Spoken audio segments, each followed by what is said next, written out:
طفل نوزاد توجک در شهر مسکو بعد ختنه در حالت وزنین به بیمارستان افتاده است. بنا به اطلاع منابع نشریه کامسomolskaya pravda والدان این کودک یک ماه خواستند که مراسم ختنه فرزندش را در خانه انجام دهند، ولی احوال او هنگام انجام این جراحی ساده یک باره بد شده است. یک خانواده مهاجران تاجیک طبیب را برای ختنه پسر نوزادشان به خانه دعوت کردند، ولی هنگام ختنه احوال کودک بد شده است. شاید این کودک به داروواری هنگام ختنه استفاده شده الرژی داشته است.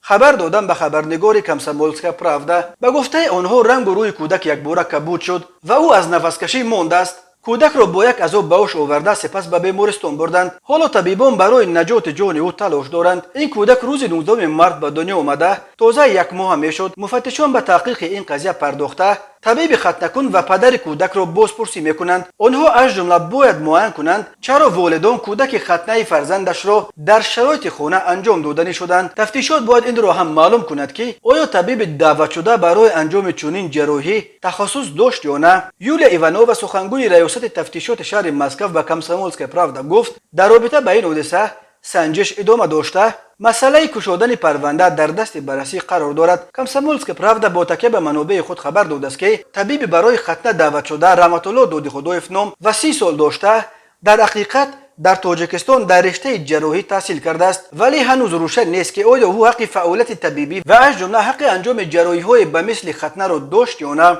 ختنه پسران در بین خلق‌های گوناگون اساساً در بین مسلمانان و یهودیان یک عنعنه رایج به شمار می رود. در برخی کشورها از جمله در مصر دختران را نیز ختنه می کردند. معمولا ختنه کودک را بعد کمی بالغتر شدن آنها ولی نه دیرتر از رسیدن آنها به سن 12 انجام می دهند، ولی وقتهای آخر در هفته‌های اول بعد تولد کودک انجام دادن ختنه آنها رایج‌تر شده است.